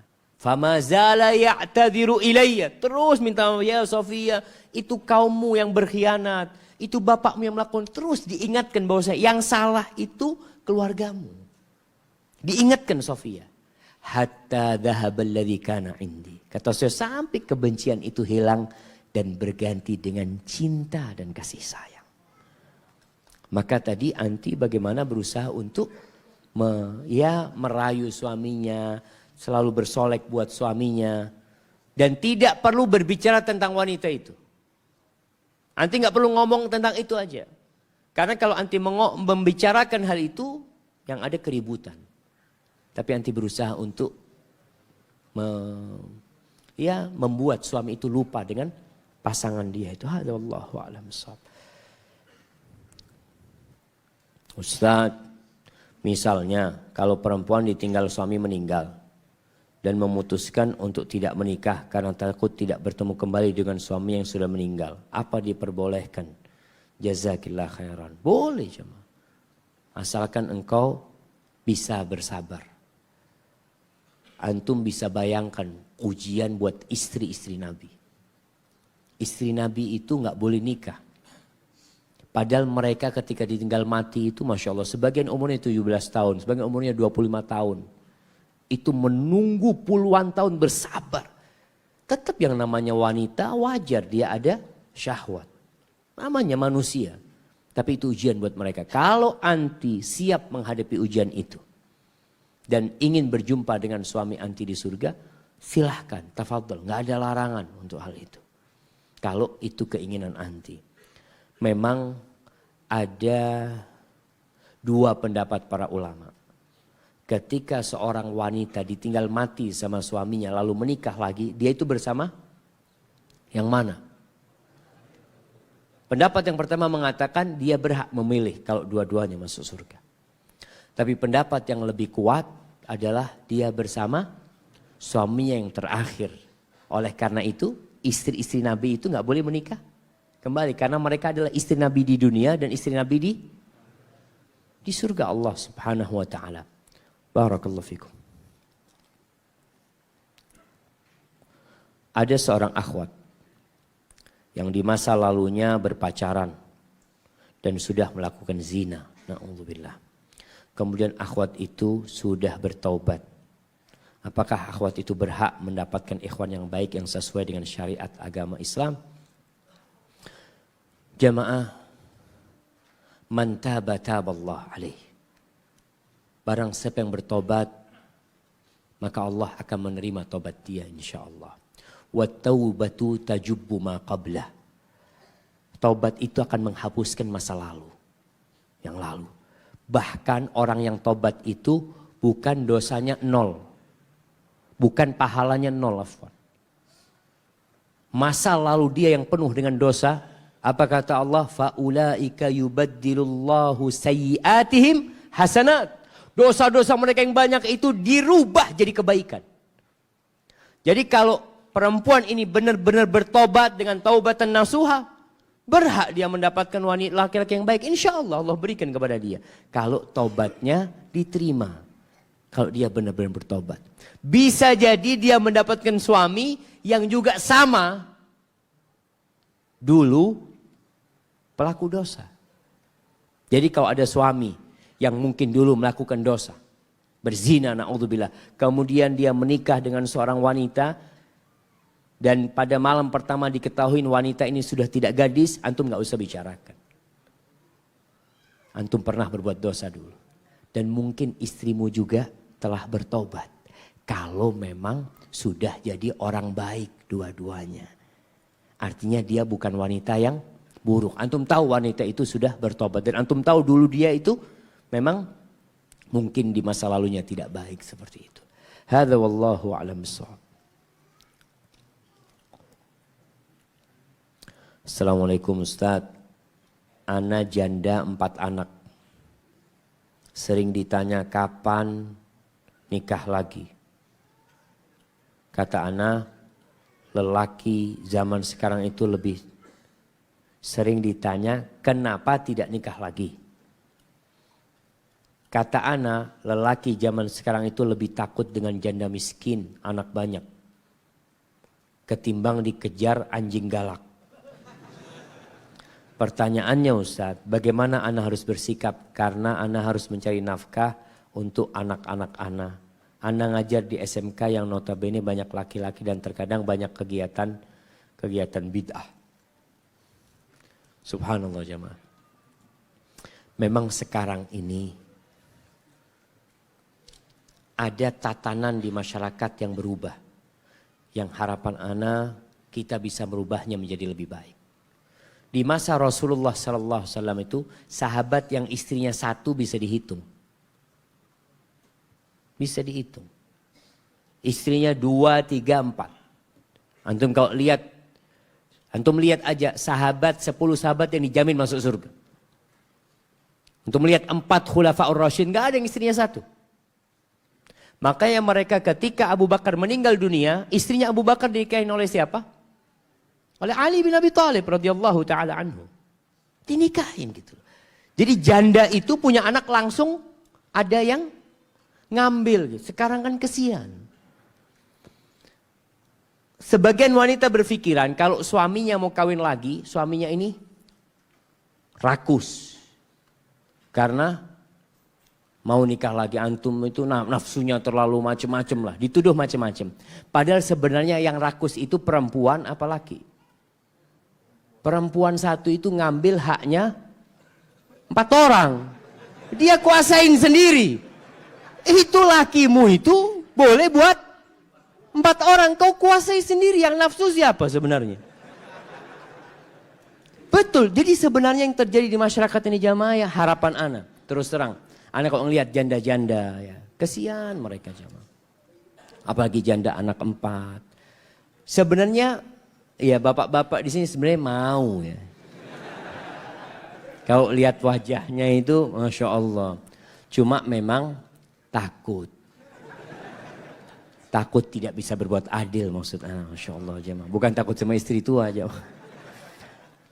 Maka anti bersabar. Ya, kalau memang kondisinya anti harus cari nafkah. Berdoalah. Jangan pernah berhenti berdoa minta suami. Sekarang ini kalau ada istri wanita jadi istri kedua. Apa istilahnya? Pelakor. Iya memang diciptakan buruk. Yang pezina diganti namanya. PSK. Pekerja seks komersil. Nah. Maka kita harus memerangi istilah-istilah ini. Kita harus kembalikan istilah-istilah itu kepada istilah yang syar'i. Nggak ada lagi istilah bunga nanti. Kita berusaha nggak ada bunga. Istilahnya apa? Riba. Tulis ribanya sekian. Seharusnya kita sampaikan, bang tolong tulislah. Ribanya sekian sehingga orang jadi tahu. PSK kembalikan kepada masa lalu supaya mereka bertobat. Dulu PSK itu apa istilahnya? WTS. Wanita tuna susila. Wanita nggak beradab. Sehingga ada harapan dia bertobat. Dalam diri dia menyandang gelar WTS. Sekarang enggak. Gelarnya PSK, pekerja. Apa? Oh saya, profesi. Profesi apa? Maka itu jamaah. Maka harapan anak, ya semoga kita bisa memperbaiki tatanan masyarakat kita. Dan anti berdoa. Minta sama Allah diberikan jalan keluar.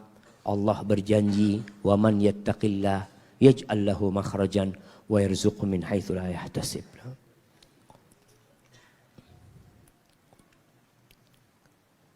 Apakah menjadi wajib hukumnya secara syar'i bila istri minta cerai apabila suami pecandu narkoba sering mengabaikan dan menyakiti istri karena tidak bisa meninggalkan narkoba. Jamaah, dosa itu ada dua. Ada dosa yang sampai kufur. Orang keluar dari Islam. Seperti melakukan kesyirikan. Meninggalkan sholat itu diperselisihkan oleh para ulama. Kalau suami meninggalkan sholat, menurut pendapat yang mengatakan dia kafir, berarti nikahnya sudah batal secara otomatis. Nggak perlu gugat cerai, karena batal sudah. Ketika salah satu dari pasangan itu keluar dari Islam, maka pernikahannya batal. Tapi kalau melihat suaminya masih bisa diperbaikin. Mamanya meninggalkan sholat dan kita lihat mungkin pendapat yang mengatakan dia tidak sampai kafir kuat juga. Kita masih berharap bisa memperbaiki, maka diperbaiki. Tapi kalau sudah anti melihat nggak mungkin, ana sudah usaha Ustadz, maka gugat cerai menjadi solusi. Supaya apa? Supaya anti tidak terbebani hidup dengan dia. Karena banyak wanita jamaah kadang-kadang nggak mau melayani suaminya. Karena suaminya tidak baik, ana nggak mau melayani suami. Akhirnya kok jadi dosa juga tidak melayani suamimu. Karena posisinya dia tetap sebagai seorang suami. Maka gugat cerai menyelamatkan dirimu dari perbuatan dosa. Dan juga demi anak-anak. Maka kalau dikatakan wajib tergantung kondisinya. Selama dia masih bisa diperbaikin, mudah-mudahanlah suami bisa diperbaikin. Barakallahu fikum. Saya suka dengan seorang akhwat. Tapi bapaknya itu taklid dengan salah satu ormas Islam. Jadi kalau lihat orang yang bermanhaj salaf kurang srek. Mohon pencerahannya Ustaz. Ya antum lamar aja. Kalau memang akhwatnya itu akhwat yang baik. Kadangkala kita perlu menyelamatkan akhwat-akhwat dari lingkungannya jamaah. Dia sudah baik. Tapi karena lingkungannya belum baik akhirnya dia belum bisa meninggalkan. Artinya dia perlu hijrah dari tempat sana. Tinggal sekarang bagaimana kita menunjukkan kepada orang kita nih jamaah yang belajar sunnah. Tolong tunjukkan kepada umat manusia. Bukan hanya dari penampilan belaka. Sunnah itu bukan hanya jenggot dan cingkrang. Sebagian orang itu akhirnya berpandangan buruk karena yang sudah kenal manhaj salaf. Yang sudah kenal sunnah ini akhlak dan etikanya belum sesuai dengan sunnah. Ngomongnya. Gak senyum sama tetangga, sok paling benar. Melihat orang gak salam, ahlul bid'ah. Gak boleh salam sama ahlul bid'ah. Kadang-kala, ada perkara-perkara yang memang kita lihat manhaj salaf disebutkan. Kapan kita gak salam sama ahlul bid'ah. Tapi kapan kita merangkul ahlul bid'ah. Demi untuk berbagi hidayah kepada mereka. Hajar itu dilakukan.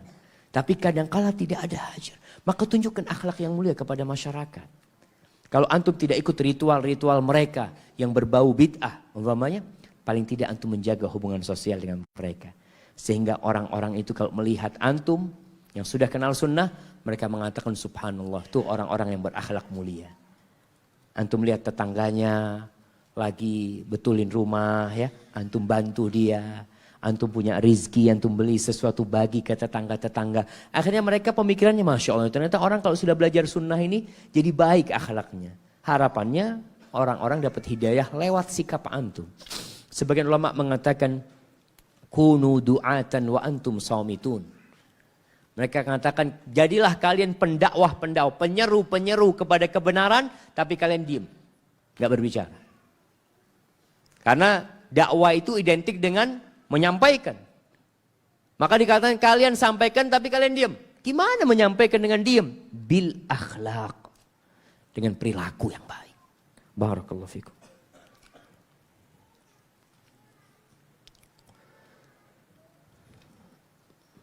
Ada lebih dari 1 juta penduduk Indonesia yang terkena penyakit suka sesama jenis, Ustaz. Antum udah ngitung di mana ini coba? Karena jadi takut cuma 1 juta. Dan salah satunya adalah kawan ana. Oh mungkin dia memang nyatet ya mah. Kawannya juga masuk dalam sensus dia. Sebagai teman apa yang harus ana sarankan kepadanya ya Ustadz? Haruskah kita menikah dulu? Hah? Tunggu, Anda baca lagi. Ada lebih dari 1 juta penduduk Indonesia yang terkena penyakit suka sesama jenis, Ustaz. Dan salah satunya adalah kawan Ana. Sebagai teman, apa yang harus Ana sarankan kepadanya, Ustaz? Haruskah dia menikah dulu untuk menjaganya meski dia tak tertarik pada lawan jenis? Atau dia harus memujang dulu sampai sembuh? Subhanallah jemaah. Ya harus diobatin. Kalau bicara nikah tapi dia nggak diobatin, nggak lama pernikahan. Karena ada orang yang menikah tetap penyakitnya itu bukan berarti dengan menikah dia sembuh penyakitnya. Maka harus diobatin. Nasihat Ana diobatin. Bagaimana cara ngobatinnya? Ada pengobatan yang secara agama. Dengan menumbuhkan keimanan. Dengan mendakwain dia. Dengan menceritakan tentang penyakit-penyakit dan azab Allah Azza wa Jalla atas perbuatan yang kalau itu dia lakukan. Kemudian sampaikan tujuan kehidupan ini adalah untuk memiliki anak keturunan. Kalau umpamanya si Bambang menikah dengan Didik, tutup Indonesia jemaah. Tutup. Maka itu sudah bertentangan dengan fitrah manusia. Jadi kalau ada yang mengatakan ini hak asasi manusia, mereka teriak mengatakan itu. Hak asasi manusia bagaimana? Engkau menyebabkan manusia habis dari muka bumi ini. Kalau dilegalkan yang kau inginkan, tutup Indonesia. Kenapa? Nggak ada yang punya keturunan jamaah. Semua menikah dengan sesama jenis. Na'udzubillah min dzalik. Ini hak asasi manusia untuk hidup dan melanjutkan kehidupan di bumi Indonesia ini. Jadi engkau kalau berpikir LGBT kalau ingin dilegalkan berarti engkau ingin menutup NKRI. Habis penduduk Indonesia. Na'udzubillah min dzalik. Kemudian perlu diobatin secara psikis. Kadangkala perlu berangkat ke dokter psikiater. Bukan berarti antum gila. Tapi separuh gila. Nah, enggak gila, separuh gila. Orang yang suka sesama jenis na'udzubillah jamaah. Ya Allah, alhamdulillah selamat. Ada orang itu jamaah subhanallah. Ngelihat perempuan enggak ada nafsu. Ngelihat tembok nafsu. Na'udzubillah min dzalik.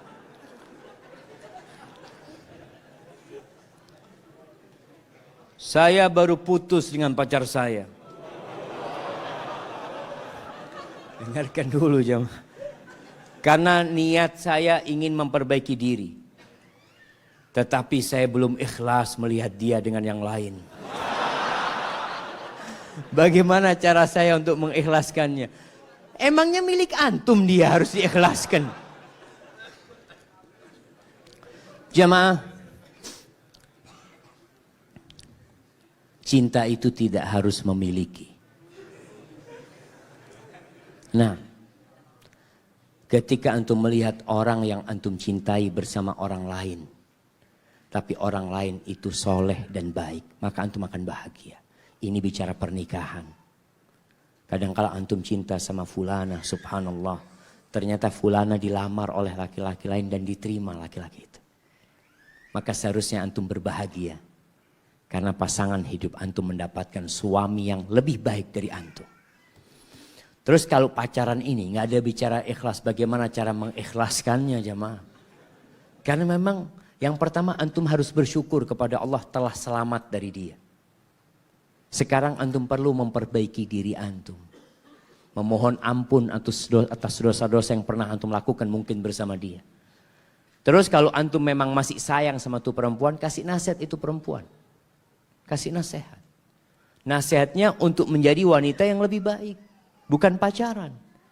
Dan sekarang jamaah, kalau kita bicara pacaran, kenapa pernikahan yang dengan pacaran itu banyak masalah? Karena kadang-kala suami itu berpikir nih istriku mungkin pacaran sama orang lain juga. Mungkin belum sama aku, dia sama yang lain. Si istri pun seperti itu. Sebagaimana laki ini pacaran sama aku, mungkin dia juga pacaran sama yang lainnya. Dosa itu melahirkan dosa. Maka tugas antum adalah bertobat, mohon ampun kepada Allah SWT. Dan tutup mata antum. Jangan cari tahu tentang fulana. Kecuali kalau antum ingin kasih nasihat. Terkadang antum masih ikut di Instagram dia.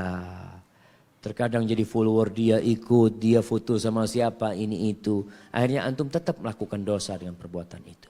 Maka antum kasih nasihat dia, sampaikan. Setelah itu doakan semoga dia dapat hidayah. Barakallahu fikum. Ustadz, bolehkah anak akhwat membatalkan khidbah karena alasan sang calon suami ternyata masih suka berhubungan dengan akhwat lain? Alhamdulillah. Antum gugat cerai aja boleh, apalagi masih khidbah. Iya, artinya kalau sang suami ini na'udzubillah ya selingkuh umpamanya. Nah, bukan nikah lagi jamaah. Karena bicara selingkuh ini kadang-kala orang mengatakan menikah lagi dengan bahasa selingkuh. Nikah lagi itu halal, bukan selingkuh. Tapi kalau mamanya si ikhwan ini suka berhubungan dengan akhwat lain, berarti kan memang secara agama dia nggak baik. Maka kalau dibatalkan, anda rasa sebelum menikah lebih baik dibatalkan. Kalau sudah ada maharnya yang dimasukin ya balikin maharnya, minta maaf seperti itu. Mungkin belum jodohnya. Barakallahu fikum. Nah. Istri selalu puasa sunnah. Bolehkah saya sebagai suami meminta dia untuk tidak puasa supaya dia menemani saya makan siang? Sebenarnya istri itu nggak boleh puasa sunnah kalau suaminya ada di rumah kecuali dengan izin suami. Jadi bukan suami meminta istri untuk tidak puasa, tapi istri yang minta izin sama suami untuk puasa. Suami boleh bilang iya, boleh bilang tidak. Kemudian apa yang harus dilakukan istri? Taat. Sami'na. Wah, Ustaz, saya mau beribadah, Ustaz. Nah, kata Nabi SAW, perempuan itu nggak boleh puasa sunnah illa biizni zaujiha, kecuali dengan izin suaminya kalau suaminya ada di rumah. Kalau suaminya merantau nggak perlu izin sama suami. Barakallahu fikum. Semoga Allah selalu melindungi Ustaz dan kita semua. Amin. Membiarkan istri bekerja di sebuah dinas pemerintahan yang di dalamnya ada laki-laki dan perempuannya, termasuk perbuatan dayuth, karena terkadang ada campur baur di dalamnya. Terima kasih, jazakumullah khairan. Tergantung kondisinya jamaah. Kalau dia itu tidak sampai berkholwat dengan laki-laki umpamanya, maka mungkin masih aman. Kalau dia nggak bercampur baur sama laki-laki, insya Allah aman. Tapi kalau sudah dia itu berduaan sama laki-laki, kadangkala ada dinas satu mobil sama laki-laki, dia perempuan sendirian, maka seharusnya seorang suami meminta istrinya untuk resign atau minta ditaruh di bagian lain yang lebih aman buat dianya. Hadza wallahu a'lam bissawab.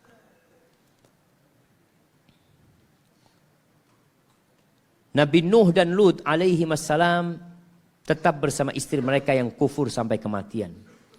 Nabi Ismail mentalak istrinya atas saran ayahnya. Bagaimana dengan kita umat Nabi Muhammad SAW? Apakah boleh kita tetap bertahan dengan istri yang zalim dan kufur nikmat? Kita berusaha bersabar dengan kezalimannya, dengan tetap menasihatinya.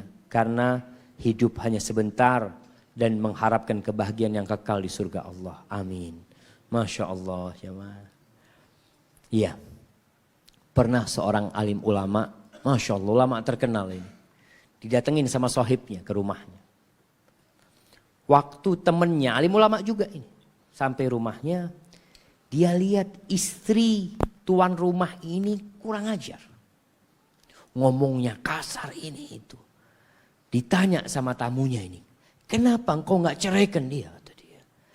Aduh, aku mau sabar, kata dia. Mungkin istriku ini azab atas dosa-dosa yang aku lakukan. Takut kalau aku ganti istri, nanti lebih buruk dari yang ini istrinya, kata dia. Enggak, sudah. Aku tahu ini sudah aku sabar, kata dia. Artinya diperbolehkan. Seorang suami bersabar, boleh dan itu lebih baik. Allah Azza wa Jalla mengatakan wa ashiruhunna bil ma'ruf fa in karihtumuhunna fa asa an takrahu syai'an wa yaj'alallahu fihi khairan katsira. Kata Allah, pergaulilah istri-istri kalian dengan cara yang patut. Kalau kalian benci sama istri kalian, ceraikan mereka? Enggak. Sabar engkau menghadapi mereka. Bisa jadi yang kalian benci itu di balik sana ada banyak kebaikan yang Allah sediakan di sana. Maka buat antum bersabar nggak apa-apa ya ma. Tapi bercerai itu juga diperbolehkan. Jangan sampai akhirnya antum mendapatkan istri yang zalim, antum mendolimin dia juga. Lebih baik antum ceraikan dia sehingga antum tidak berbuat dosa kepada dia. Maka bismillah. Kalau antum bisa bersabar dan terus memberikan nasihat, semoga antum mendapatkan pahala yang besar dan dosa-dosa antum diampuni oleh Allah Azza wa Jalla. Nah, Masya Allah, pertanyaan terakhir jemaah, karena anda lihat sebagian sudah lapar, anda lihat sebagian sudah merem, tidur, Masya Allah. Bagaimana cara mencintai sesuatu atau seseorang karena Allah? Baik itu keluarga, teman, pasangan, dan lain-lain. Subhanallah. Dalam perjalanan menuju kepada Allah Azza wa Jal. Ada dua syarat jemaah. Yang pertama, pembimbing, pemandu untuk jalan menuju Allah SWT. Yang kedua, teman yang mendampingi kita menuju Allah Azza wa Jal. Rasulullah SAW ketika hijrah, beliau memilih pemandu dan memilih teman. Pemandunya dipilih pemandu yang handal. Yang tahu sama jalan-jalan menuju ke kota Madinah. Antum kalau mau cari pemandu, cari ustadz, cari guru yang tahu dengan jalan menuju kepada Allah Azza wa Jal. Kalau cari teman, yang sehati sama antum. Sehati. Itu penting. Inilah bicara bagaimana kita mencintai pasangan kita, teman kita, keluarga kita karena Allah Azza wa Jal. Bagaimana gambarannya mencintai mereka karena Allah SWT? Karena dia taat sama Allah Azza wa Jal. Karena dia baik. Karena dia orangnya soleh. Makanya Hasan Al-Basri mengatakan ikhwanuna ahabbu ilaina min ahlina. Saudara-saudara kita, sahib-sahib kita, itu lebih kita cintai daripada keluarga kita. Kok bisa seperti itu? Ikhwanuna yudzakkiruna bil akhirah. Karena saudara-saudara kita itu, teman-teman kajian ya, sahib-sahib itu mengingatkan kita kepada akhirat. Wa ahluna yudzakkiruna bid dunya. Tapi kalau keluarga selalu mengingatkan kepada urusan dunia. Jangan lupa besok kerja ini urusan dunia. Urusan akhirat kadang-kadang tidak mengingatkan. Jadi mencintai seseorang karena Allah adalah karena dia dekat dan dicintai Allah Subhanahu wa taala. Allahumma inna nas'aluka hubbak wa hubba man yuhibbuka wa hubba kulli amalin yuqarribuna ila hubbik. Hadza wallahu a'lam bishawab. Ini bisa Anda sampaikan. Kajian kita masih berlanjut insyaallah. Kapan ba'dal maghrib nanti? Insyaallah. Hadza wallahu a'lam bishawab. Wassallallahu ala nabiyyina Muhammadin wa ala alihi wa sahbihi wasallam. Wassalamualaikum warahmatullahi wabarakatuh.